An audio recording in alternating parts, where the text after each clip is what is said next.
नमस्कार सम्पूर्ण विद्यार्थी शिक्षक साथीहरू। आज मिति 2078 साल हाम्रो अब यो चैतको हैन 19 गतेको दिन शिक्षक सेवा आयोगले लिएको सामान्य परीक्षा जुन अब्जेक्टिभ क्वेशन हाम्रो पहिलो प्रश्नपत्र भयो, त्यसको म सल्युसन एन्सर की यहाँ तपाईहरु समक्ष प्रस्तुत गर्न गइरहेको छु।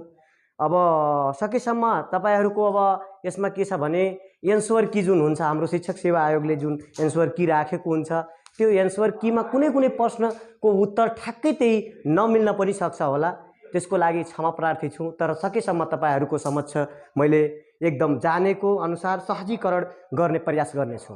र मैले यो हाम्रो यहाँ प्रश्नपत्र रहेको छ प्राथमिकताको है प्रश्नपत्र यहाँ हाम्रो मोबाइलमा अब यहाँ प्रश्नपत्र मेरो रहेको छ। मैले मोबाइलबाटै हैन प्रश्नपत्र हेर्दै र एउटा प्रश्नपत्रको एन्सर प्रस्तुति गर्न गइरहेको छु। तपाईहरु यसको मिलाउनु होला। सकेसम्म मसँग यहाँ एन्सर यहाँ चाहिँ तपाईको सेट डी रहेको छ, सेट डी को रहेको छ। यदि सेट डी छ भने ठ्याक्कै सेट डी बाट मिलाउँदा यसो तपाईहरुको सबै मिल्छ। अनि यहाँ मैले प्रश्न क्रमशः प्रश्न लेख्दै र त्यसको एन्सर चारवटा अप्सन मध्ये एन्सर मात्रै प्रस्तुत गर्नेछु। चारवटै अप्सन तपाईहरुको हातमै छ। त्यसको प्रश्न लेख्छु र प्रश्नको उत्तर मात्र लेखिदिनेछु। यहाँ चारवटा अप्सन मध्ये ठ्याक्कै कुन हो त्यो मात्रै लेखिदिनेछु र किन हो त्यो पनि म यहाँ तपाईहरु समक्ष त्यसको व्याख्या पनि अलि विस्तृत रूपमा गर्नेछु। ल त्यसो भए हामी अब सुरुवात गरौँ। केही यदि त्यसमा एन्सरमा कन्फ्युजन लाग्यो भने तपाईहरु पनि कमेन्टमा राख्न सक्नुहुनेछ, म त्यसलाई सच्याउने प्रयास गर्नेछु। ल सुरु गरौँ। त्यसो भए मनोवैज्ञानिकहरूले उत्तर बाल्यावस्थालाई के भनी बताएका छन्। हाम्रो अप्सन रहेको छ तपाईहरुको प्रश्नपत्र तपाईको हातमै होला। यसमा क नम्बरमा रहेको छ परिपक्वताको उमेर, सृजनात्मक उमेर र लापरवाहीको उमेर, दुखपूर्ण उमेर। यहाँ चाहिँ हाम्रो के छ भने अब विस्तृत रूपमा हेर्छौं भने हाम्रो के छ भने अब यो पूर्व बाल्यावस्था, उत्तर बाल्यावस्था र पूर्व बाल्यावस्था भनेको तपाईको विद्यालय जाने उमेर, नक्कल गर्ने उमेर हैन, विद्यालय जाने तयारीको उमेर भनेर व्याख्या गरिएको छ। त्यो चाहिँ हाम्रो अब यहाँ चाहिँ तपाईको उत्तर बाल्यावस्था भएको कारणले गर्दा मनोवैज्ञानिकहरूको अनुसार भनेको कारणले गर्दा हामी यसमा के भन्छौं सृजनात्मक उमेर भन्छौं। यो तपाईको यसको ठ्याक्क हाम्रो उत्तर के हुन्छ भने सृजनात्मक उमेर भनेको सृजनात्मक उमेर यही हाम्रो करेक्ट एन्सर हुन्छ यसको। किनभने यसमा के हुन्छ नौलो कुराहरू उनीहरू सोच्छन्, लेख्न प्रयास गर्छन्, जस्तै नयाँ कुराहरू सोच्छन्, के कुराहरू बनाउन, चित्रहरू कोर्न उनीहरू एकदम सिपालु, सिक्न नयाँ कुराहरूमा उनीहरूको इन्ट्रेस्ट हुन्छ। त्यही भएर यस्तो उमेरलाई मनोवैज्ञानिकहरूले के भनेका छन् सृजनात्मक उमेर। प्रश्न नम्बर 1 को हाम्रो उत्तर यही भयो।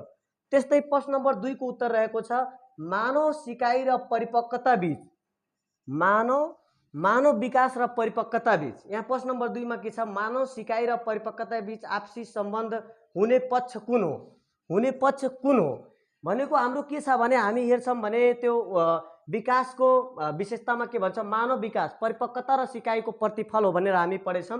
त्यसै कारणले गर्दा यसको के हुन्छ भने ठ्याक्क उत्तर मानव विकास परिपक्वता र सिकाइको प्रतिफल हो। त्यसकारण यसको एन्सर के हुन्छ मानव विकास यसको के हुन्छ सही एन्सर हुन्छ यसको। यो प्रश्नको मानव सिकाइ र परिपक्वता बीच आपसी सम्बन्ध हुने पक्ष हो भनेको सिकाइ भनेको परिपक्वता, मानव विकास सिकाइ र परिपक्वताको के हो प्रतिफल हो। त्यही कारणले गर्दा यसको के हुन्छ मानव विकास हो। त्यस्तै हाम्रो प्रश्न नम्बर 3 यहाँ अब ल 3 नम्बरको हाम्रो छ मादल बजाउन कुन अवस्था हो। हाम्रो यही प्रश्न रहेको छ मादल बजाउन सिपालु कुनै व्यक्तिलाई ढोल बजाउन बाधा वा अवरोध महसुस हुन्छ भने यो सिकाइको कुन अवस्था हो। हामीहरू पढेछौं सिकाइका प्रकारहरू, सिकाइको सकारात्मक स्थानान्तरण, नकारात्मक स्थानान्तरण र शून्य स्थानान्तरण। यदि एउटा सिकाइले अर्को सिकाइमा सहयोग पुर्याउँछ भने त्यो सकारात्मक स्थानान्तरण हो। यदि एक सिकाइले अर्को सिकाइमा केही बाधा अवरोध पुर्याउँछ भने त्यस्तो सिकाइ अथवा केही सहयोग पुर्याउँदैन भने त्यो केही बाधा अवरोध पुर्याउँछ भने नकारात्मक सिकाइको स्थानान्तरण हो भने यदि एउटा सिकाइले अर्को सिकाइमा न त केही बाधा अवरोध पुर्याउँछ र न त केही सहयोग गर्छ भने त्यो सिकाइको शून्य स्थानान्तरण हो। त्यसकारणले गर्दा यहाँ बाधा अवरोध रहेको कारणले गर्दा यो सिकाइको नकारात्मक स्थानान्तरणमा यसको एन्सर हुन्छ। सिकाइको नकारात्मक स्थानान्तरण भनेको यसको ठ्याक्क एन्सर हाम्रो सिकाइको नकारात्मक स्थानान्तरण भनेको बाधा अवरोध गरेको कारणले गर्दा यसमा के हुन्छ सिकाइको नकारात्मक स्थानान्तरण।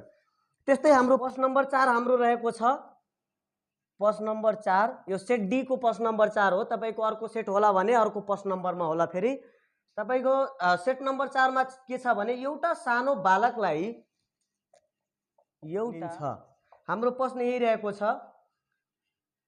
अब यहाँ के छ भने सिकाएको भाषामा यसलाई के भनिन्छ, एउटा सानो बालकलाई नमस्कार गर्न हामी सिकायौं भने त्यो बालकले त्यही नमस्कारको आधारमा उसले सबैले नमस्कार गर्न सिक्यो भने सिकाएको भाषामा यसलाई के भनिन्छ। हाम्रो अप्सन रहेको छ। अब यहाँ मैले ठिक राइट एन्सर मात्र यहाँ राखिदिने गर्छु। तपाईको हातमा त्यो प्रश्न पत्र होला, यसो मिलाउनु होला त्यो। अब यहाँ के छ भने यसलाई के भनिन्छ, यहाँ छ ए नम्बरको उत्तेजनाको विभेदीकरण, उत्तेजनाको समन्वयीकरण, सिकाइको समन्वयीकरण, सिकाइको विभेदीकरण। हुन त यो बालकलाई नमस्कार गर्न सिकाउनु भनेको सिकाइ हो एउटा, भनेको सिकाइको समन्वयीकरण भएको कारणले गर्दा यसको ठ्याक एन्सर के हुन्छ भने हाम्रो सिकाइ हो नि। हो सिकाइको समन्वयीकरण, उसले सिकाइ बुझ्यो भनेको समन्वयीकरण गर्यो, त्यसको कारणले गर्दा के हुन्छ यसको एन्सर सिकाइको समन्वयीकरण। सिकाइको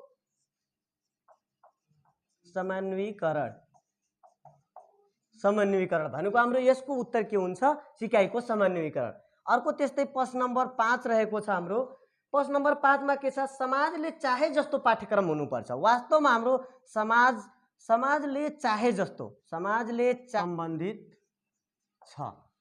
अब यहाँ हाम्रो के छ भने समाजले चाहे जस्तो पाठ्यक्रम हुनुपर्छ। हाम्रो समाज जस्तो छ, उसको आवश्यकता, रुचि, क्षमता के छ, समाजको चाहना अनुसारको पाठ्यक्रम भएन भने हाम्रो राष्ट्रको लागि आवश्यक पर्ने कर्णधारहरू पनि पूर्ति हुन सक्दैन। त्यसकारणले गर्दा राष्ट्रको लागि योग्य, दक्ष, कर्मशील र देशभक्त एउटा जनशक्ति उत्पादन गर्नको लागि पाठ्यक्रमले चाहे जस्तो, समाजले चाहे जस्तो के हुनुपर्छ, उद्देश्य जसको त्यो समाजको छ त्यही अनुसार पाठ्यक्रम हुनुपर्छ। यदि भएन भने पाठ्यक्रमको कुन पक्षसँग पूरा गर्न सक्दैन भन्ने, उद्देश्यहरू पाठ्यक्रमले पूरा गर्न सक्दैन, यो भनाइ पाठ्यक्रमको कुन पक्षसँग बढी सम्बन्धित छ। हाम्रो यहाँ अप्सनहरू छ, पर्याप्तता भनेको पूर्ण हुनु। अब यहाँ त पूरा गर्न सके छैन भने पर्याप्तता भएन। विश्वसनीयता, हुन त विश्वसनीयता पनि उत्तर मिल्दो जस्तो लागिरहेछ तर विश्वसनीयता होइन यो। अर्को चाहिँ वस्तुनिष्ठता, वस्तुनिष्ठता पनि हाम्रो एक्ज्याक्ट एन्सर होइन। यहाँ पूरा गर्न सकेन भने हाम्रो यसको उत्तर के हुन्छ भने यसको सन्दर्भिकता हुनु पर्यो, समाज अनुसार सन्दर्भिक हुनु पर्यो। त्यसकारणले गर्दा यसको एन्सर के हुन्छ हाम्रो सन्दर्भिकता। अर्को हाम्रो के छ उत्तर भने सन्दर्भिकता भनेको समाज अनुसार सन्दर्भिक हुनु पर्यो त्यो पाठ्यक्रम। सन्दर्भिक भयो भने उद्देश्यहरू पूरा गर्न सक्छ। त्यसकारणले गर्दा के हुनु पर्यो, सन्दर्भिकता हुनुपर्छ। यो हाम्रो नै के हो, यसको राइट एन्सर हो। तर अब एन्सर कीमा के हुन सक्छ, यहाँ तपाईको एन्सर की यसो हेर्नुहुन्छ भने हाम्रो के हुन्छ भने एन्सर कीमा कहिलेकाहीँ सन्दर्भिकता, विश्वसनीयता पनि हुन सक्छ। तर विश्वसनीयता भन्दा पनि यो सन्दर्भिकतालाई बढी जोड दिन्छ। त्यसकारणले गर्दा यसमा हाम्रो एन्सर सही हुन्छ। अब अर्को प्रश्न नम्बर 6 मा छ, तपाईले आफूले कुनै पाठको हाम्रो प्रश्न यही छ, तपाईले आफूले कुनै पाठको सिकाइ सहजीकरण गर्नुपर्ने विषयहरूको विस्तृत योजना तयार पार्नु पर्दा, यहाँ योजना तयार पार्नु पर्दा कुन किसिमको योजना बनाउनु पर्छ हुन्छ।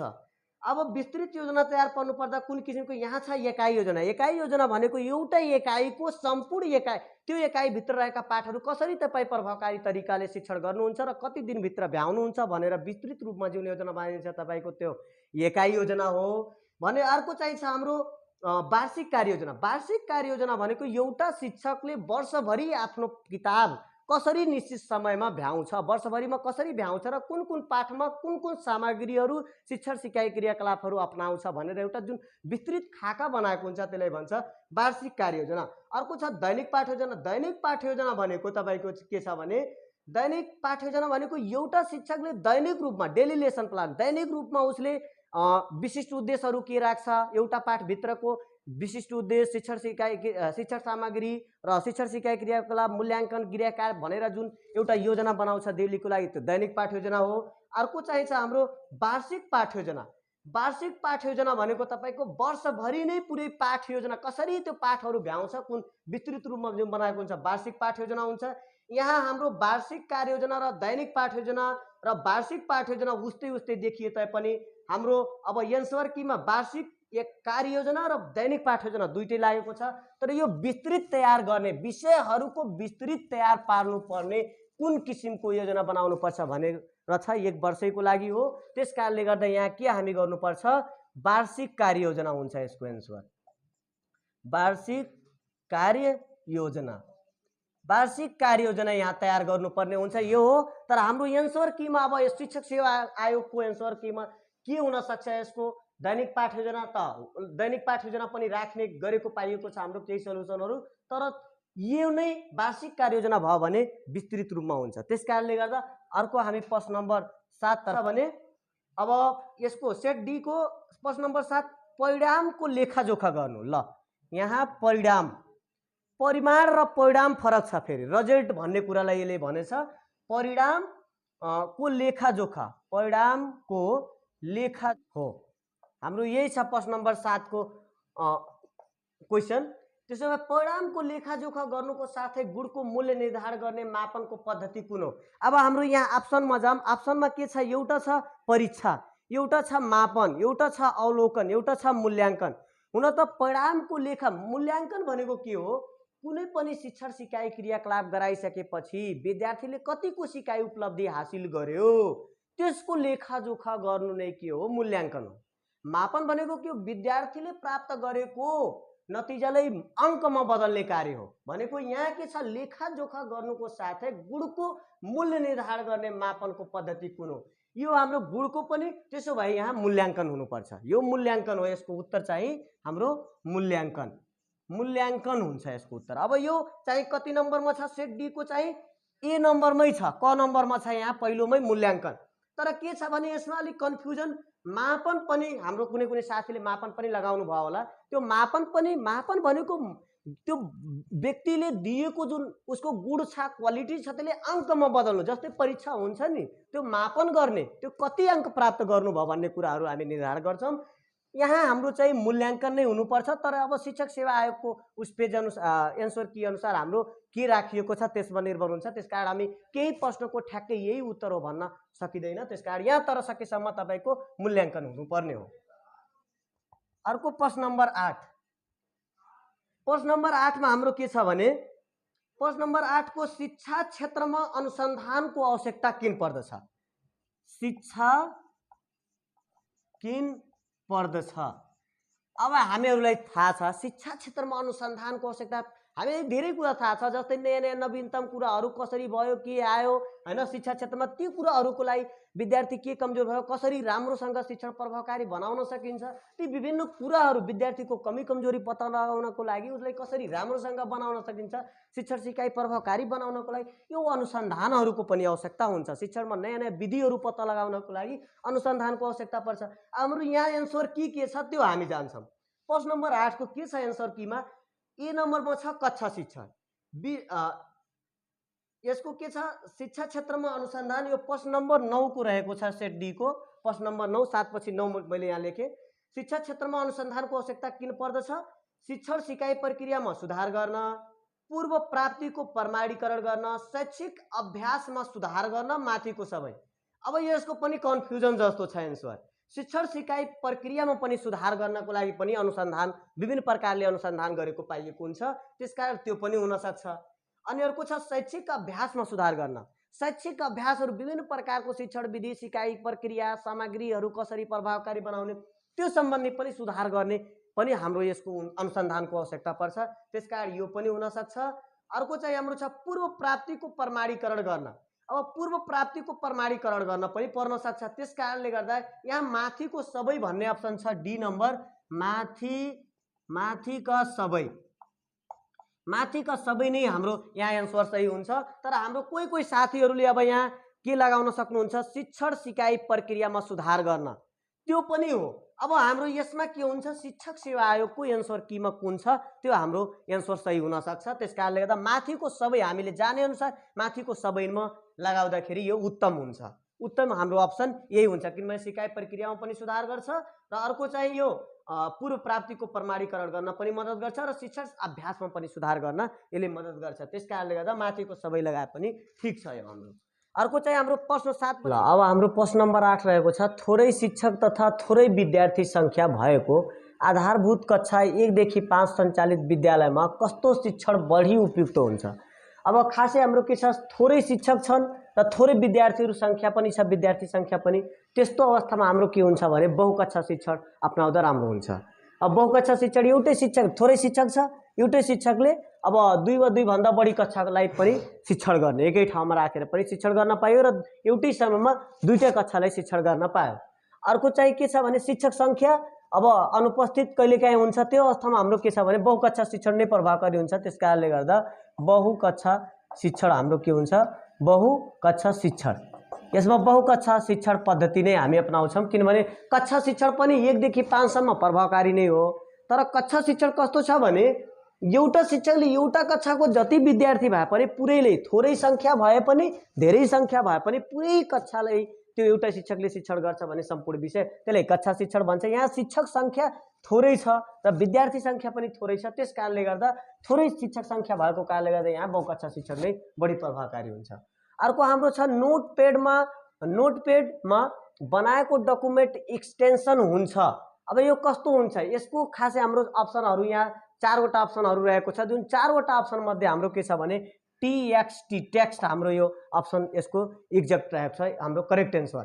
अर्को चाहिँ विद्यार्थीहरूसँग अन्तर्क्रिया गर्न समूह बनाउन नमिल्ने सामाजिक सञ्जाल तलका मध्ये कुन हो। जस्तै हाम्रो त्यहाँ अप्सनहरू राखिएको छ ती अप्सनहरू मध्ये के छ भाइबरहरू थियो अरू अप्सन म यसो एकचोटि हेर्छु। अप्सनमा के छ भने हाम्रो यहाँ नमिल्ने हाम्रो अप्सनमा छ एउटा व्हाट्सएप। अब व्हाट्सएपमा हामीहरूले थाहै छ त्यहाँ ग्रुप बनाउन मिल्छ इन्ट्रेक्सन गर्न मिल्छ विद्यार्थीहरूसँग त्यस कारणले गर्दा यो हाम्रो उत्तर भएन। समूह के छ भने अन्तर्क्रिया गर्न नमिल्ने व्हाट्सएपमा पनि मिल्छ। हाम्रो अर्को अप्सन रहेको छ भाइबरमा पनि हामी ग्रुप पेज बनाएर यसो डिस्कस गर्न मिल्छ। अर्को हाम्रो छ मेसेन्जरमा पनि हामी ग्रुप पेज बनाएर शिक्षण प्रक्रिया अगाडि बढाउन सक्छौँ। त्यस कारणले गर्दा यो पनि हाम्रो हो। कुनमा मिल्दैन युट्युबमा हामी ग्रुप बनाएर अन्तर्क्रिया गर्न मिल्दैन। युट्युबमा डाइरेक्ट भिडियो हाल्न मिल्छ र त्यहाँबाट हामी हेरेर आफूले आवश्यक परेको ज्ञानहरू उस गर्न सक्छौँ प्राप्ति गर्न सक्छौँ। त्यस कारण यसको करेक्ट एन्सर हाम्रो के हुन्छ युट्युब हुन्छ। अर्को चाहिँ नेपालको संविधान अनुसार कुन तहसम्मको शिक्षा अनिवार्य निःशुल्क पाउने हकको व्यवस्था छ। हामीलाई थाहा छ भाग 3 को धारा नम्बर 16 देखि 46 सम्म शिक्षा मौलिक हकहरूको व्यवस्था गरिएको छ। 2063 सालकोमा 21 वटा मौलिक हक थियो अहिले 10 वटा थपेर हाम्रो 31 वटा पुर्याइएको छ। अब यी 31 वटाहरू मध्ये मौलिक हकहरू मध्ये हाम्रो शिक्षा सम्बन्धी हक चाहिँ धारा नम्बर 31 मा रहेको छ जहाँ 5 वटा उपधाराहरू रहेको छ। 5 वटा उपधारा मध्ये के भनिएको छ भने आधारभूत तहसम्मको शिक्षा अनिवार्य निःशुल्क अनि माध्यमिक तहसम्मको शिक्षा निःशुल्क। हामी यही कन्फ्युजन हुन्छ हामी माध्यमिकमा लगाउँछ तर माध्यमिक हैन। माध्यमिक तहसम्मको शिक्षा निःशुल्क हो भने आधारभूत तहसम्मको शिक्षा अनिवार्य निःशुल्क हो। त्यस कारणले गर्दा हाम्रो के हुनु पर्यो यहाँ आधारभूत तय हुन्छ। आधारभूत तय हाम्रो हुन्छ यही हाम्रो करेक्ट एन्सर हुन्छ। जस्तै अब हाम्रो 13 नम्बरको प्रश्न रहेको छ शिक्षा नियमावली 2059 अनुसार विद्यालयमा अध्ययनरत विद्यार्थीहरूको पोसाक तोक्ने आधिकारिक निकाय कुन हो। खासै के छ शिक्षा नियमावली जुन 2059 को रहेको छ नि 2059 जेठ 16 गते चाहिँ यसको जुन हाम्रो यो नियमावलीको जारी भयो निर्राजपत्रमा प्रकाशित बनेको त्यसको के छ भने त्यो अनुसार हाम्रो हेर्ने भने विद्यार्थीहरूको पोसाक जुन हुन्छ अधिकार विद्यार्थीहरूको पोसाक तोक्ने आधिकारिक निकाय यहाँ हाम्रो अप्सनमा छ के अप्सनमा राखेको छ सम्बन्धित पालिका शिक्षा विकास तथा समन्वय इकाइ शिक्षा तथा मानव स्रोत विकास केन्द्र सम्बन्धित विद्यालय। यो चाहिँ तपाईको सम्बन्धित विद्यालयले विद्यार्थीहरूको पोसाक तोक्छ। त्यस कारणले गर्दा यसको एन्सर चाहिँ हाम्रो सम्बन्धित विद्यालय नै हो। गाउँपालिकाले पनि तोक्दैन शिक्षा तथा मानव स्रोत विकास केन्द्रले पनि तोक्दैन सम्बन्धित विद्यालय नै त्यो विद्यार्थीहरूको पोसाक तोक्ने काम गर्छ। त्यस कारणले यसको सम्बन्धित विद्यालय नै यसको उत्तर हो शिक्षा नियमावली अनुसार। अर्को स्थानीय सरकार सञ्चालन ऐन 2074 अनुसार ट्युसन कोचिङ जस्ता विद्यालय बाहिर हुने अध्यापन सेवाको अनुमति दिने अधिकार कसले। हाम्रो यो शिक्षा स्थानीय सरकार सञ्चालन ऐन 2074 चाहिँ संविधानको धारा 296 लाई संशोधन गरी जब आयो अनि यो संशोधन अनुसार हाम्रो के छ भने के छ भने यहाँ स्थानीय सरकारलाई 23वटा अधिकारहरू दिएको छ शिक्षा सम्बन्धी। त्यो 23वटा अधिकार मध्ये यो ट्युसन कोचिङ जस्ता बाहिर खोल्ने कुरा अध्यापन सेवाको अनुमति दिने कार्य पनि यसभित्र पर्छ। त्यसकारण यसको स्थानीयता, हाम्रो यसको करेक्ट उत्तर के हो? स्थानीयता। यहाँ स्थानीयतामा दिएको छ। त्यस्तै यहाँ हामी छिटछिटो नै बढ्न पर्छ, धेरै 50वटा क्वेसनहरू। यदि कलेजियको के हो? एसोसिएट भए हाम्रो एसेसरीको के हुन्छ? यसको हाम्रो एक्ज्याक्ट एन्सर चाहिँ यसको के हुन्छ? एकम्प्लिस, ACCOMPLIC, एकम्प्लिस हुन्छ। अर्को चाहिन्छ वेबिनारको अर्थ। वेबिनारको अर्थ के हो? यहाँ हाम्रो प्रश्न नम्बर 16 मा रहेको छ वेबिनारको अर्थ के हो? वेबिनारको अप्सनमा के छ भने हाम्रो यहाँ सभा हालमा गर्ने सेमिनार छ अर्को अप्सन। अर्को चाहिँ अप्सन के रहेको छ भने माथि के छ भने इन्टरनेटको माध्यमबाट गर्ने सेमिनार। खासै यो इन्टरनेटको माध्यमबाट जुन हाम्रो सेमिनार हुन्छ त्यसलाई नै के भनिन्छ? वेबिनार। इन्टरनेटको माध्यमबाट, इन्टरनेटको माध्यमबाट हाम्रो इन्टरनेटको माध्यमबाट गरिने सेमिनार यो हो, गरिने सेमिनार। यसको ठिक उत्तर के हो? सेमिनार। अर्को चाहिँ के छ? शिक्षक तालिमले शिक्षकलाई तल दिएका मध्ये कुन क्षेत्रमा सबल बनाउँछ? शिक्षक तालिम भनेको शिक्षकलाई शिक्षण कौशल सम्बन्धी कुराहरूमा विकास गराउँछ। अर्को शिक्षण सिकाइ प्रक्रियामा सहयोग पुर्याउँछ, कक्षा व्यवस्थापनमा पनि सहयोग पुर्याउँछ। त्यसकारण हाम्रो यहाँ अप्सनमा के छ त्यो अप्सनमा निर्भर हुन्छ। यहाँ के छ भने हाम्रो शिक्षक तालिम प्रश्न नम्बर 16 को हाम्रो यो 17 को शिक्षक तालिम भन्नाले के छ भने शिक्षण कौशल यहाँ अप्सन छ, संगठनात्मक सिकाइ, अभिभावक शिक्षक सम्बन्ध, माथिको सबै। हेर्ने हो भने त हाम्रो यो शिक्षक अभिभावक संघको पनि सम्बन्ध हुन त पुर्याउँछ, तर के छ भने शिक्षक तालिम भनेको मेन उसको पेसाको विकाससँग सम्बन्धित छ। त्यस कारणले गर्दा हाम्रो शिक्षण कौशल कसरी शिक्षण गर्ने, प्रभावकारी शिक्षण कसरी गर्न सकिन्छ भन्ने कुरासँग यो तालिम सम्बन्धित हुन्छ। त्यस कारणले गर्दा शिक्षण कौशल, यसको हाम्रो उत्तर शिक्षण कौशल हुन्छ। शिक्षण कौशल हुन्छ। अब यसमा हेर्ने हो भने शिक्षक अभिभावकको सम्बन्ध पनि हुन्छ, तर यो तालिम भन्नाले नै शिक्षण कसरी गर्ने, कसरी प्रभावकारी गराउने, कुन विधिबाट गर्ने जस्ता कुरासँग सम्बन्धित हुन्छ। त्यसकारणले गर्दा शिक्षण कौशल यसको करेक्ट उत्तर हुन्छ। ल त्यस्तै हामी 18 नम्बरको प्रश्न हेरौँ। पृथ्वी आफ्नो अक्षमा कुन दिशामा घुम्छ? यसको चाहिँ अप्सन रहेको छ तपाईको प्रश्न नम्बर 18 को पूर्वबाट पश्चिमतर्फ, पश्चिमबाट पूर्वतर्फ, उत्तरबाट दक्षिणतर्फ, अनि अर्को चाहिँ के छ भने हाम्रो यसको दक्षिणबाट उत्तरतर्फ। तो यसको करेक्ट उत्तर के हो भने पृथ्वी चाहिँ आफ्नो अक्षमा कुन दिशामा घुम्ने गर्छ भनेको यो चाहिँ यसको करेक्ट एन्सर हाम्रो यहाँ डी को अनुसार के रहेको छ? यसको पश्चिमबाट पूर्वतर्फ, यो पश्चिमदेखि चाहिँ आफ्नो अक्षमा घुम्छ, पश्चिमबाट पूर्वतर्फ। यसको उत्तर करेक्ट चाहिँ हाम्रो के हो? पश्चिमबाट पूर्वतर्फ। अर्को चाहिँ छ यहाँ कुनै ठाउँको स्थानीय समयको निर्धारण के को आधारमा गरिन्छ? अब कुनै पनि यहाँ अप्सन तपाईको के छ भने 19 नम्बरको अक्षांश रेखा, देशान्तर रेखा, कर्कट रेखा, मकर रेखा। यो देशान्तर रेखा कुनै पनि ठाउँको स्थानीय समय, जस्तै हाम्रो नेपालको गौरीशंकर हिमाललाई प्रमाणित समय, हाम्रो नेपालको प्रमाणित समय गौरीशंकर हिमाललाई आधार मानेर गरिएको छ, कति पूर्वी देशान्तर। त्यही भएर देशान्तर रेखालाई हामी आधार मानेर के गर्छौं? कुनै पनि ठाउँको स्थानीय समय निर्धारण गर्छौं। त्यसो भए यसको एन्सर देशान्तर रेखा भन्छौं हामी। देशान्तर रेखा, पूर्वी देशान्तर भन्छौं नि, गौरीशंकर हिमाललाई पूर्वी देशान्तर मानेर निर्धारण गरिएको छ, यो देशान्तर रेखा भयो। यसको नेपालले एसियाको कति भूभाग, एकदम सजिलो प्रश्न आइदिएको छ यो। त्यही नेपालले एसियाको मात्र भन्यो भने हाम्रो के छ भने 0.3%, 0.3% यो छ भने यदि यही प्रश्न नेपाल विश्वकै कति भूभाग ओगटेको छ भन्ने अप्सन हुन्थ्यो भने 0.03% हुन्थ्यो। तर हाम्रो यही प्रश्नको लागि चाहिँ एन्सर यही हाम्रो ठिक छ, यो चाहिँ विश्वकै भूभाग हो, त्यसकारण त्यो होइन, 0.03%। यो हाम्रो एन्सर हुन्छ। अर्को चागु नारायण मन्दिर प्रश्न नम्बर 21 मा छ। चागु नारायण मन्दिर यो सेट डी को हो। चागु नारायण मन्दिर कुन शैलीमा बनेको छ? अब हाम्रो यो चागु नारायण मन्दिर चाहिँ कुन शैलीमा, यहाँ शैलीहरू झुक्क्याउनले हाम्रो के छ? स्तूप शैली, प्यागोडा शैली भनेर धेरै राख्छ। यहाँ के राखिदिएछ? प्यागोडा शैली, शिखर शैली, स्तूप शैली, मुगल शैली। यो हाम्रो के छ भने चागु नारायण मन्दिर प्यागोडा शैलीमा निर्धारण गरिएको छ। यो पनि एकदम सजिलो प्रश्न गरिदिएको छ, प्यागोडा शैली। यो जीकेसँग आइको हाम्रो जीकेसँग सामान्य ज्ञानको 15 नम्बर यसमा प्राविमा सोध्नुपर्ने 15वटा प्रश्न 30 नम्बरको त्यो जीकेसँग सम्बन्धित प्यागोडा शैली भयो। नेपालको प्रथम पञ्चवर्षीय योजना 2013-18 को कुल अनुमानित खर्च कति रहेको छ? अब हामीलाई थाहा छ 33 करोड यसको उत्तर हो, तर के छ भने यहाँ अप्सनमा झुक्क्याउनलाई हामीले कति कति यहाँ राखिदिएको छ भने हेर्छौँ भने यहाँ अप्सनमा राखेको छ तपाईकोलाई कति भनेको यहाँ 33 करोड 31 करोड 32 करोड 30 करोड भनेको 30 31 32 33 राखेछ भनेको हाम्रो यहाँ कति हो भने कति अनुमानित खर्च 33 करोड। यो 33 करोड हाम्रो के हुन्छ? करेक्ट एन्सर हुन्छ। शुद्ध पानीको पीएच स्केल कति हुन्छ? यो हामीलाई थाहा छ। पीएच एकदम सजिलो प्रश्न सोधिएछ। पीएच स्केल यसको के हो भने पीएच स्केल यसको 7 हो। यो यसको 7 हुन्छ। यसको पीएच यसको मान शुद्ध पानीको कति हुन्छ? 7 हुन्छ। यहाँ अप्सनमा चाहिँ कति कति राखिदिएको छ भने हाम्रो पीएच स्केल 8 6 7 5 भनेको 5 6 7 8 राखिदिएछ। पीएच मान हाम्रो 7 हो यसको। अनि जलवायु परिवर्तन सम्बन्धी पेरिस सम्झौतालाई अनुमोदन गर्ने पहिलो राष्ट्र कुन हो? अब पहिलो राष्ट्र चाहिँ हाम्रो मालदिप्स हो हुन त, तर यहाँ अप्सनमा के राखिदिएको छ भने बङ्गलादेश, भारत, मालदिप्स, नेपाल। तर हाम्रो के छ भने यसको शुद्ध ठिक उत्तर के हो भने मालदिप्स। मालदिप्स। ल अब प्रश्न नम्बर 26 तर्फ हामी बढौँ। शिक्षाको व्यापक अर्थ अन्तर्गत कुन पर्दछ? हामी शिक्षाको अर्थहरू पढेछौँ।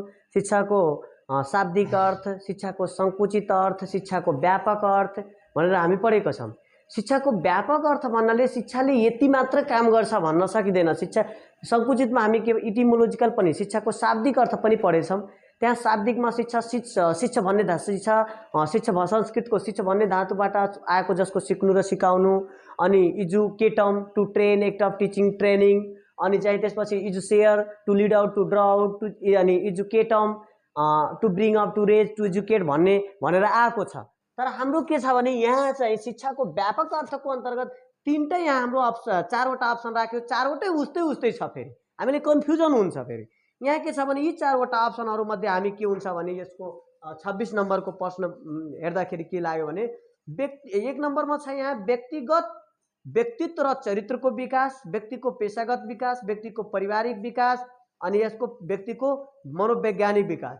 अब व्यक्तिको पेशागत विकास भनेको एउटा क्षेत्रसँग मात्र सम्बन्धित विकास गर्यो, यो व्यापकमा पर्दैन। व्यक्तिको यहाँ हाम्रो के छ? व्यक्तिको व्यक्तित्व विकास र चरित्रको विकास। व्यक्तित्व विकासमा उसको पुरै होल क्षेत्रहरू पर्छ। त्यस कारणले गर्दा व्यक्तिको व्यक्तित्व विकास हाम्रो यसमा के हुन्छ भने व्यक्तिको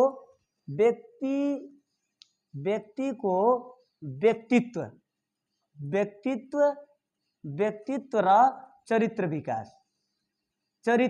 विकास यो चाहिँ उसको के आउँछ? व्यापक अर्थभित्र पर्छ। किनभने चरित्रको सँग सम्बन्धित सम्पूर्ण कुराहरूको विकास हो। अर्को चाहिँ व्यक्तिको व्यक्तित्व, उसको पुरै क्षमताको विकास भनेकै यो के पर्छ? व्यापक अर्थमा पर्छ शिक्षाको। जस्तै शिक्षा जन्मदेखि सुरु भएर निरन्तर प्राप्त भनेको चलिरहन्छ, जन्मदेखि मृत्युसम्म चलिरहन्छ, यी सबै व्यापक अर्थमा पर्छ। हाम्रो अर्को चाहिँ मनोविज्ञानलाई कसरी परिभाषित गर्न सकिन्छ? हामीले थाहा छ साइकोलोजी, साइके प्लस लोगस मिलेर बनेको छ। यसलाई सुरुमा चेतनाको विज्ञान, मस्तिष्कको विज्ञान भनेर अर्थाएको पनि पाइन्छ।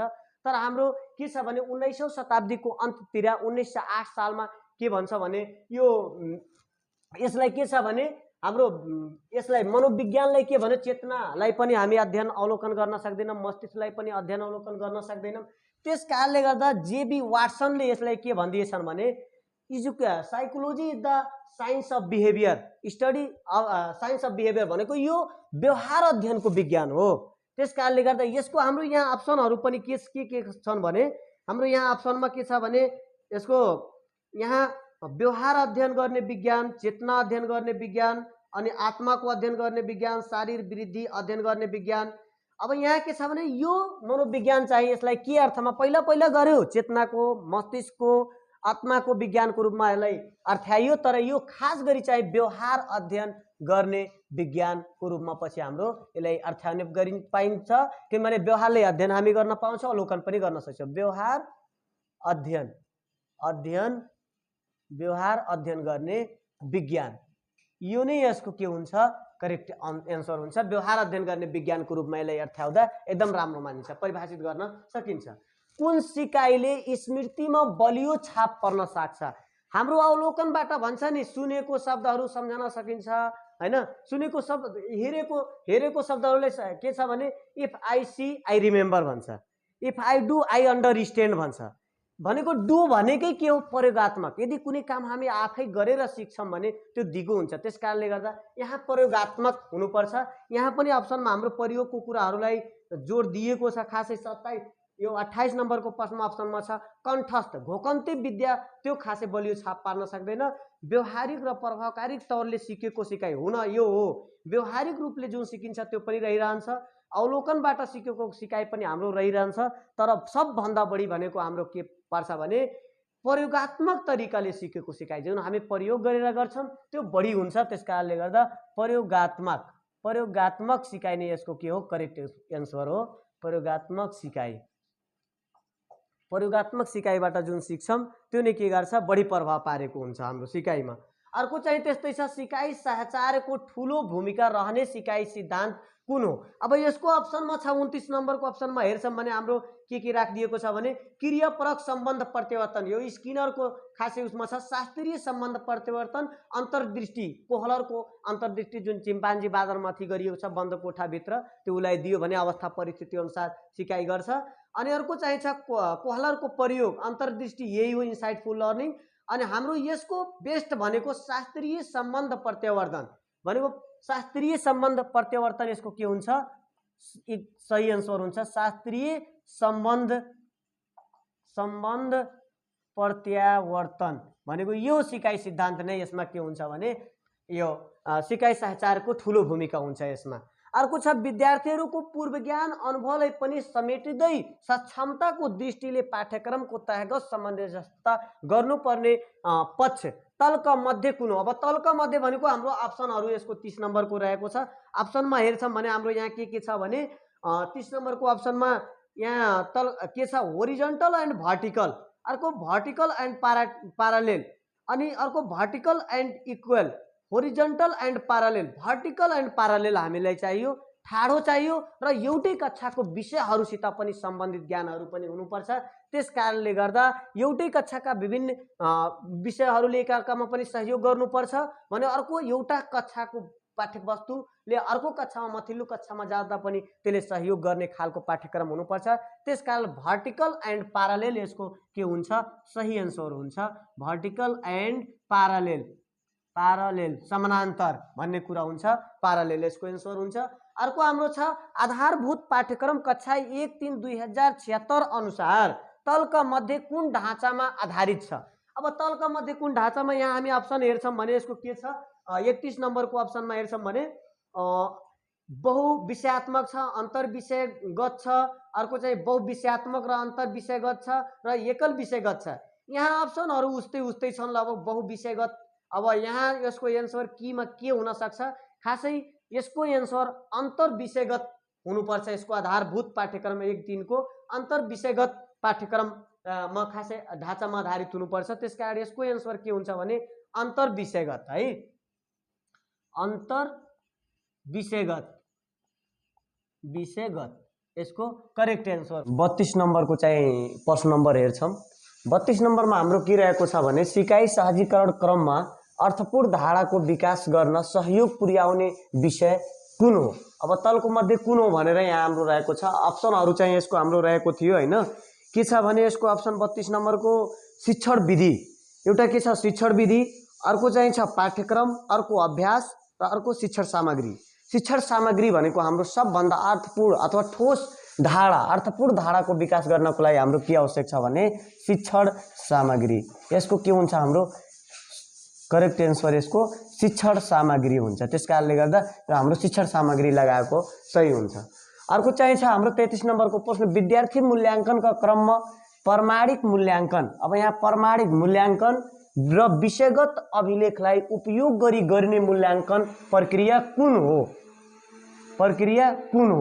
भनेपछि हाम्रो यहाँ कुन हो। अब यहाँ चाहिँ हाम्रो के छ मूल्याङ्कनको प्रकार सामान्य हामी हेर्छौँ भने निर्णयात्मक मूल्याङ्कन, निर्माणात्मक मूल्याङ्कन अनि अर्को चाहिँ निदानात्मक मूल्याङ्कन गरी हाम्रो 3 प्रकारको मूल्याङ्कनको रहेको छ। जसमध्ये निर्णयात्मक मूल्याङ्कनले के गर्छ, निर्णय गर्ने, कक्षा उन्नति गर्ने, श्रेणी विभाजन गर्ने जस्ता कुराहरू, प्रमाणपत्र वितरण गर्ने काम गर्छ। निर्माणात्मकले बानी व्यवहार सुधार गर्ने काम गर्छ। हुन त मूल्याङ्कन हाम्रो 3 प्रकारको भयो, तर यसमा विषयगत अभिलेखलाई उपयोग गरी भन्ने शब्द राखिदिएको छ। त्यस कारणले गर्दा यो मूल्याङ्कनको प्रकारभित्र नपरे पनि हाम्रो के हुन्छ, यसमा विषयगत मूल्याङ्कन हुन्छ। यो विषयगत मूल्याङ्कन यसमा अप्सन हुन्छ। अब हाम्रो एन्सर कीमा के हुन्छ, शिक्षक सेवा आयोगको त्यही अनुसार निर्भर हुन्छ, तर यहाँ हाम्रो विषयगत मूल्याङ्कन हुनुपर्ने हो। अर्को चाहिँ हाम्रो के छ भने 34 नम्बरको प्रश्न, सिकाइ सहजीकरणका क्रियाकलाप सञ्चालन गर्दा, सिकाइ सहजीकरण क्रियाकलाप सञ्चालन गर्दा विद्यार्थीको उचाइ, उसको उचाइ हेर्ने अनि हेर्ने तथा सुन्ने, उसको हेर्ने दृष्टिकोण कस्तो छ, सुनाइ कस्तो छ, सुनाइ क्षमता, अनि उसको उमेर कस्तो छ, कुन तहको छ, उसको उमेर र प्रकाश चाहिँ कक्षा कोठामा प्रकाशको अवस्था कस्तो छ आदिलाई व्यवस्थित गर्न कस्तो कार्य हो। व्यवस्थित गर्नु भनेको कस्तो कार्य हो, यो भनेको एउटा कक्षा कोठाको व्यवस्थापन। कक्षा कोठाको व्यवस्थापन कार्य गर्दाखेरि हावाको ओहोर दोहोर हुने गरी झ्याल ढोकाहरू उचित स्थानमा, अनि बेन्चको बसाई व्यवस्थापनहरू, सम्पूर्ण कुराहरूको व्यवस्थापन गर्नु यो कक्षाको व्यवस्थापनमा आउँछ, कक्षा कोठाको व्यवस्थापनमा आउँछ, जो शिक्षकले एकदमै ध्यान दिनुपर्ने हुन्छ। किनभने नसुन्ने विद्यार्थी पछाडि भयो भने सुन्न सक्दैन, उसको उमेर कस्तो छ त्यही अनुसार व्यवस्थापन गर्ने कार्य शिक्षकले गर्न सक्नुपर्छ। अब हाम्रो अप्सन के छ, यहाँ अप्सनलाई हामी हेर्छौँ।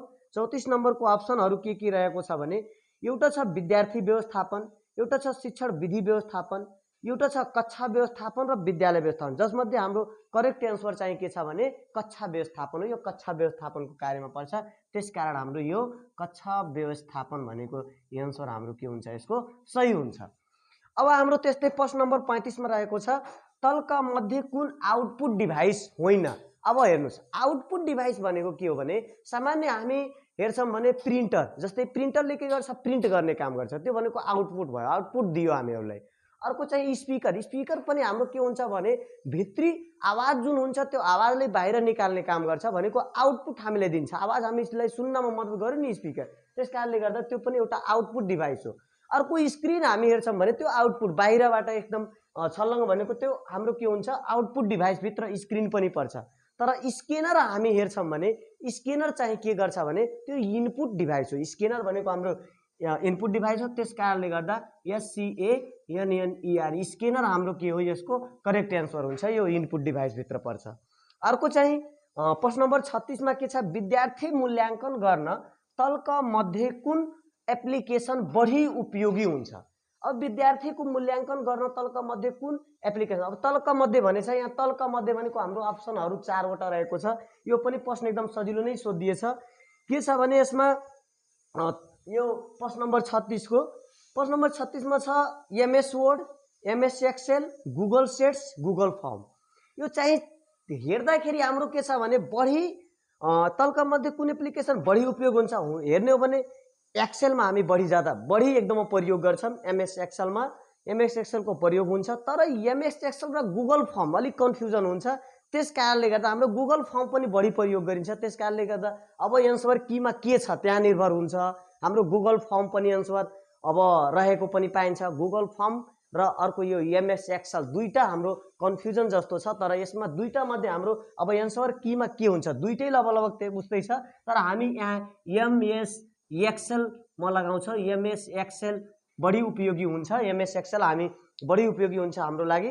तर के छ भने यसको अर्को गुगल फर्म जुन छ हाम्रो गुगल फर्म त्यो पनि उपयोगी नै हुन्छ, बढी उपयोगी। तर यो दुईटै अप्सनमा हामी यो नै अहिले राइट मान्छौँ, तर गुगल फर्म पनि प्राय जसो उपयोगी हुन्छ। त्यसकारण यहाँ एक्सेल र गुगल फर्म अब दुईटा मध्ये एन्सर कीमा के छ त्यसमा पनि निर्भर हुन्छ हाम्रो।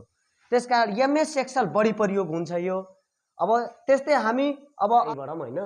अब प्रश्न नम्बर 37 के रहेको छ भने तलका मध्ये कुन साइबर क्राइम अन्तर्गत पर्दैन। अब यहाँ के छ भने अप्सन रहेको छ 4 वटा हाम्रो, तलका मध्ये कुन साइबर क्राइम अन्तर्गत पर्दैन। हाम्रो यहाँ अप्सनमा के छ भने हेर्छौँ भने हाम्रो यहाँ अप्सन प्रश्न नम्बर 37 को के छ भने तपाईको इन्स्टलिङ एन्टिभाइरस। पहिला सुरुमा के छ इन्स्टलिङ एन्टिभाइरस। हामी कम्प्युटरमा एन्टिभाइरस यदि इन्स्टल गर्छौँ भने त्यो साइबर क्राइममा पर्दैन कि। अनि अर्को के छ भने अर्को हाम्रो यसको रहेको छ भने 37 नम्बरको तपाईँको फर्गेरी छ, अर्को छ damage to data and system, अनि अर्को छ डाटा थेफ्ट। भनेको डाटा थेफ्ट गर्नु र अर्को damage to data and system गर्नु, त्यो पनि एउटा साइबर क्राइम हो भनेको। अनि अर्को चाहिँ हामी फर्गेरी, यो पनि एउटा के हो, साइबर क्राइम भित्र पर्छ। यहाँ भनेको हाम्रो साइबर क्राइम भित्र नपर्ने भनेको एन्टिभाइरस इन्स्टलिङ भनेको यो हाम्रो साइबर क्राइम भित्र पर्दैन। त्यसकारणले गर्दा यसको हाम्रो करेक्ट एन्सर के हुन्छ, इन्स्टलिङ एन्टिभाइरस भनेको इन्स्टलिङ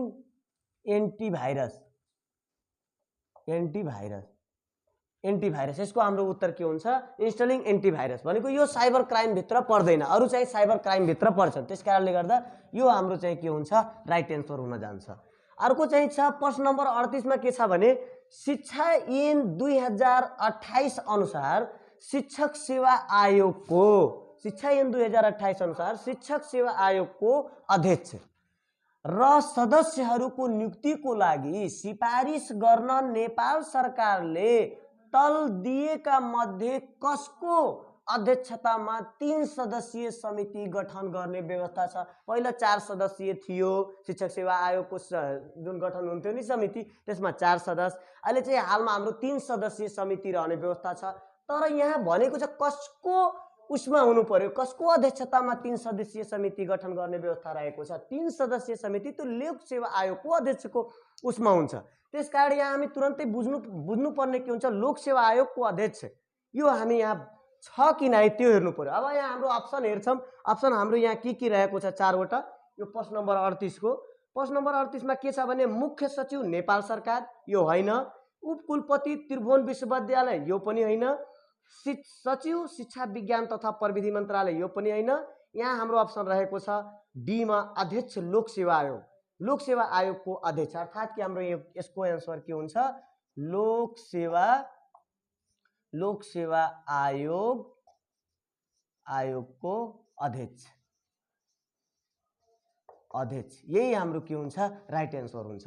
अर्को हाम्रो त्यस्तै प्रश्न नम्बर 39 के रहेको छ भने शिक्षक सेवा आयोगको नियमावली अनुसार आयोगबाट लिने परीक्षाको पाठ्यक्रम परीक्षण तथा मूल्याङ्कन कसले तोके बमोजिम हुने व्यवस्था छ। अब कसले तोके बमोजिम, हाम्रो एन्सर चाहिँ यहाँ अप्सन चाहिँ 4 वटा रहेको छ। त्यो अप्सन हामी अप्सनबाट हेर्दाखेरि के रहेको छ भने 39 नम्बरमा पाठ्यक्रम विकास केन्द्र, अर्को चाहिँ छ शिक्षा तथा मानव स्रोत विकास केन्द्र, यो पनि होइन। पाठ्यक्रम विकास केन्द्र, यो पनि होइन। अर्को चाहिँ शिक्षा विज्ञान तथा प्रविधि मन्त्रालय रहेको छ, यो पनि होइन। शिक्षक सेवा आयोग रहेको छ, यसको चाहिँ के छ, नियमावली अनुसार हेर्नु भने यो शिक्षक सेवा आयोग यसको अप्सन हुन्छ। भनेको हाम्रो शिक्षक सेवा आयोग भनेको यस अनुसार हाम्रो रहेको छ, यो नै यसको राइट एन्सर हुन्छ। अर्को छ तलका शब्द समूहबाट नमिल्दो शब्द छुट्याउनुहोस्। एकदम सजिलो प्रश्न आइदिएको छ यो, नमिल्दो शब्द छुट्याउनुहोस्। यहाँ लेक्टोमिटर, ब्यारोमिटर, अनि त्यसपछि तपाईको अरु के छ हैन। यो भनेको हाम्रो प्रश्नमा हेर्छौं अप्सन यसको के छ। अब यहाँ के छ, किलोमिटर, ल एउटा किलोमिटर छ, थर्मोमिटर छ, ब्यारोमिटर छ, ल्याक्टोमिटर छ। अब ल्याक्टोमिटर भन्नाले दूधको शुद्धता नाप्ने इकाइ हो, हामीले थाहा छ। एउटा शुद्धता भनेको शुद्धता मापन गर्ने एउटा यन्त्र भयो। अर्को ब्यारोमिटर छ, हाम्रो ब्यारोमिटर भनेको हावाको चाप नाप्ने, अब त्यो भयो। अर्को किलोमिटर भनेको दूरी यो, अनि थर्मोमिटर चाहिँ तापक्रम नाप्ने यन्त्र हो। त्यसकारण तापक्रम, अर्को चाहिँ हावाको हावा भनेको त्यसको चाप नाप्ने, अर्को चाहिँ हाम्रो के छ, दूधको शुद्धता नाप्ने। तीनटै भनेको एउटा मापक यन्त्र हुन् भने किलोमिटर चाहिँ हाम्रो के छ, मिलेको छैन। त्यसकारण यसको किलोमिटर नै के हुन्छ, राइट एन्सर हुन्छ। त्यस्तै अब हामी अब प्रश्न नम्बर 41 तर्फ बढौं। यहाँ प्रश्न नम्बर 41 मा के रहेको छ, 10 वटा सामान रु 5 मा खरिद गरिन्छ, त्यसमध्ये 5 वटा सामान 10 रुपैयाँमा बिक्री गरिन्छ भने 40 वटा सामान, यो मेन हाम्रो सामान भनेको कतिवटा छ, 40 वटा सामान बेचेर कति रुपैयाँ नाफा हुन्छ। हामी 40 वटा सामानलाई इंगित गर्छौं। यहाँ सामान कतिवटा छ, 40 वटा। त्यसो भए 40 वटा सामानको हामी सीपी र एसपी दुईटै निकाल्छौं। अब के छ, त्यसो भए जब हामी सीपी निकाल्छौं 40 वटा सामानको, सबभन्दा पहिला हाम्रो के छ, रु 5 छ। 10 वटा सामान भनेको 5 रु 5 मा 10 ले हामी भाग गर्यौं भने के आउँछ, 0.5 हुन्छ। अब हामीलाई सामान चाहियो नि, यो भनेको रु हो, 5/10 गर्दाखेरि यहाँ हाम्रो 0.5 आयो। 0.5 र 40वटा समानको हामीलाई चाहियो। त्यसो भएर त्यही भएर यहाँ 40 ले गुणन गर्छौं। 40 ले गुणन गर्दाखेरि हाम्रो के भयो, 4 पंचे 20 भनेको 20 आयो। हाम्रो यो रु 20 रुपैयाँ के भयो, यसको सीपी भयो। 40वटा समानको सीपी हाम्रो कति आयो, रु 20 रुपैयाँ। अब हामी 40वटै समानको एसपी पनि चाहियो। त्यसो भए यहाँ एसपी को कन्डिसन के छ, त्यसमध्ये 5वटा समान रु 10 मा बिक्री गरिन्छ। खरिद भनेको सीपी थियो, यहाँ बिक्री 5वटा समान रु 10 मा। त्यसो भए एसपी बराबर रु 10, रुलाई माथि राख्नु पर्यो, रु 10 माथि भयो। अनि कतिवटा समान, 5वटा समान, 5वटा भयो, यानी कि रु 10 मा 5 ले भाग गर्दाखेरि 2 रुपैयाँ आयो। एउटा समानको रु 10 2 आयो भने हाम्रो 40वटा समान छ। 40वटा समानको कति, 80 रुपैयाँ आयो, रु 80 आयो। अब 80 हाम्रो एसपी आयो, सीपी थियो 20। त्यसो भए जब हामी रु 20 मा कुनै सामान किनेछौं भने 80 मा बिक्री गर्यौं भने नाफा कति हुन्छ। अब नाफा बराबर एसपी माइनस सीपी भनेको selling price minus cost price हामी गर्दाखेरि एसपी हाम्रो 80 छ। 80 बाट हाम्रो 20 घट्यो भनेको हाम्रो यहाँ रु कति आइदियो, 60 आइदियो। भनेको हाम्रो यसको अप्सन, यसको ठिक उत्तर कति हुन्छ, हाम्रो 60 हुन्छ। त्यही भएर अप्सनमा पनि हामीलाई के दिएको छ भने, अप्सनमा यसको 41 नम्बरको हेर्छौं भने 50 दिएको छ, 65 दिएको छ, 60 दिएको छ, 80 दिएको छ। जसमध्ये यहाँ हामी हेर्छौं भने एसपी 80 आइदिएको छ। हामी 80 मा पनि लगाएका हुन्छौं, त्यसकारण यहाँ एसपी हो यो 80। त्यसका हामीलाई नाफा सोधेको कारणले गर्दा यसको एन्सर 60 हुन्छ। यसैमा हामी लगाउनु पर्ने देखिन्छ। अब प्रश्न नम्बर हामी 42 तर्फ अगाडि बढ्छौं। यस्तै अगाडि बढौं। तलका मध्ये कुन चाहिँ इमेल एड्रेसको सही फर्मेट हो। अब यहाँ सही फर्मेट कुन, यहाँ फर्मेट हामीहरूलाई दिएको छ, त यहाँ फर्मेटहरु मध्ये मात्रै हेर्नुपर्छ, किनभने इमेल एड्रेसको धेरै फर्मेटहरु छन्। यहाँ अप्सन मध्येको कुन सही हो भन्ने कुरातर्फ हामी जान्छौं। यहाँ के छ भने तपाईको फर्मेटमा प्रश्न नम्बर 42 मा हेर्छौं भने एउटा छ नेम @वेबसाइट@info, दुईचोटी @ आएको छ। यो चाहिँ हाम्रो इमेल एड्रेस हैन।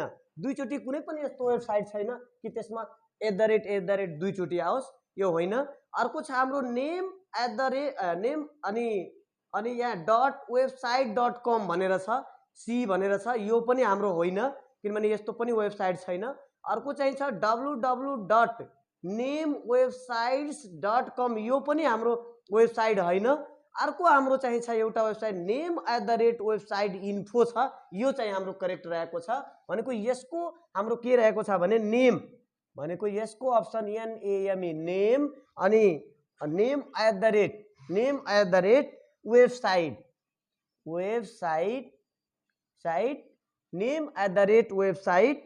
.website.info भनेर हाम्रो छ, इन्फो। यो हाम्रो के छ, यही हाम्रो सही फर्मेट हो इमेल एड्रेसको। अरु चाहिँ एउटामा दुईचोटी @ छ, त्यो भनेको हामी त्यतिकै बुझ्छौं।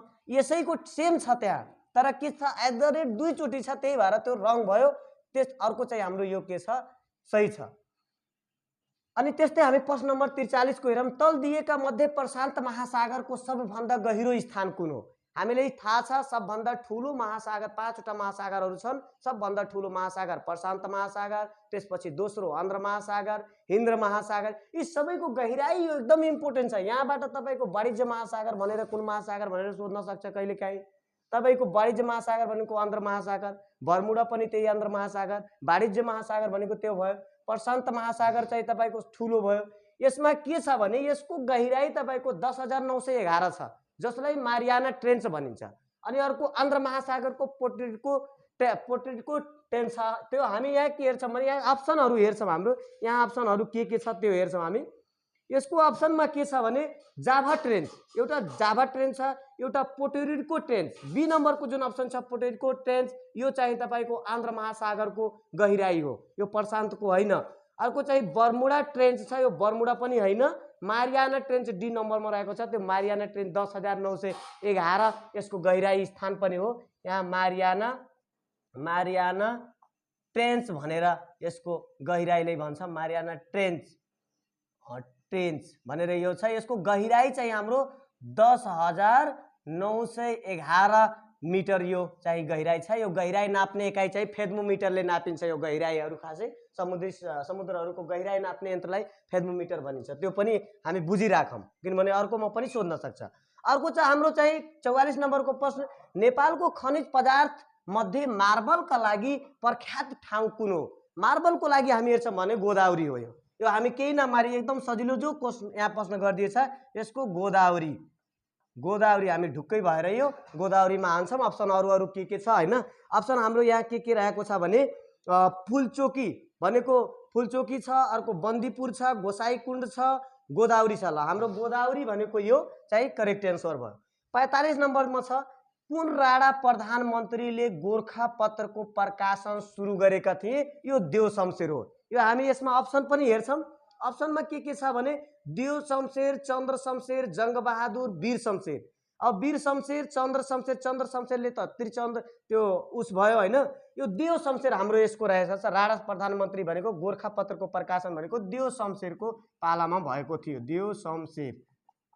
देव शमशेरको पालामा भएको थियो, त्यसकारण यसको एन्सर देव शमशेर छ।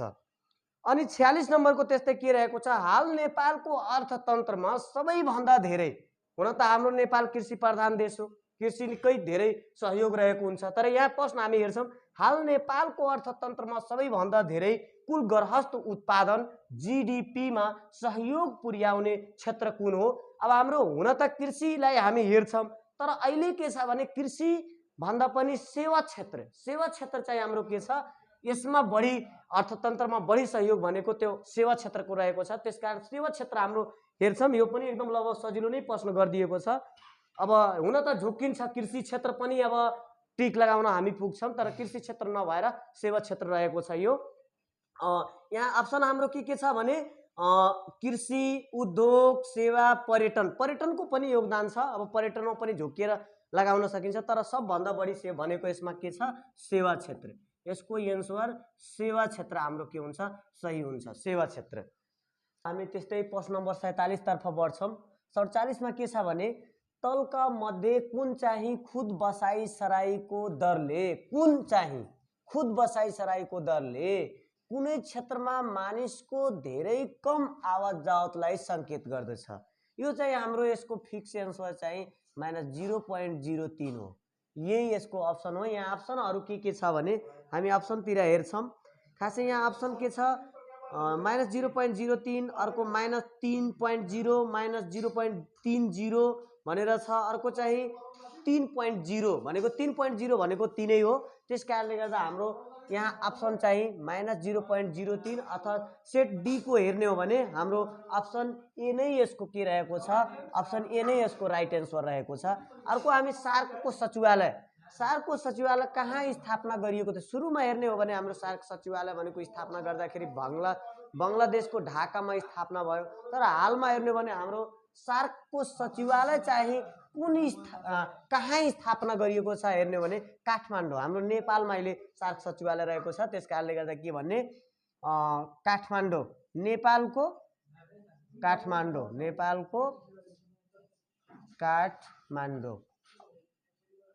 काठमाडौँ सार्क सचिवालय यहाँ रहेको छ। अप्सन हामी हेर्छौँ, अप्सनमा के छ भने अब अर्को हाम्रो यहाँ अप्सनमा हेर्छौँ ढाका बङ्गलादेश छ, नयाँ दिल्ली भारत छ, इस्लामाबाद पाकिस्तान छ, काठमाडौँ नेपाल अप्सन डी मा छ।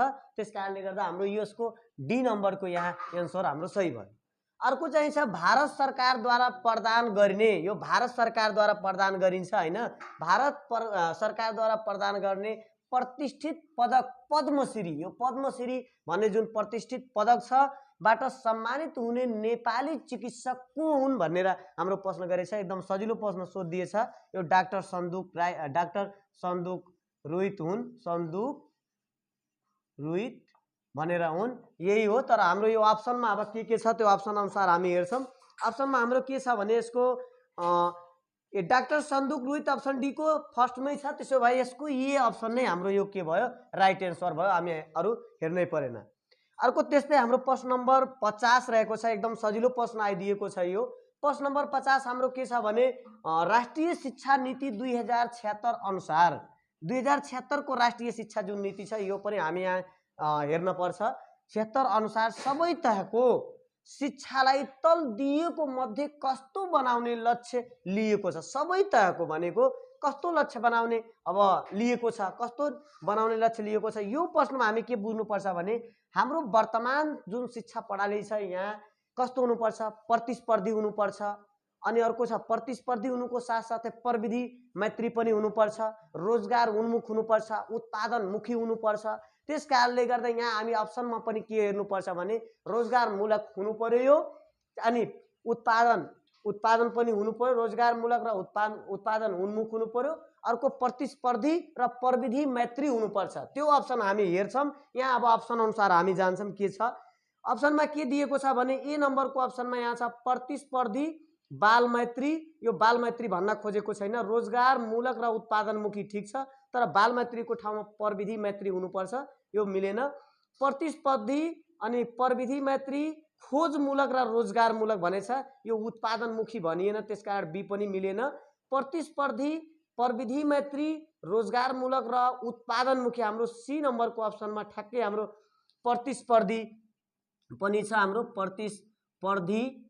प्रतिस्पर्धी हुनु पर्यो, अनि प्रविधि मैत्री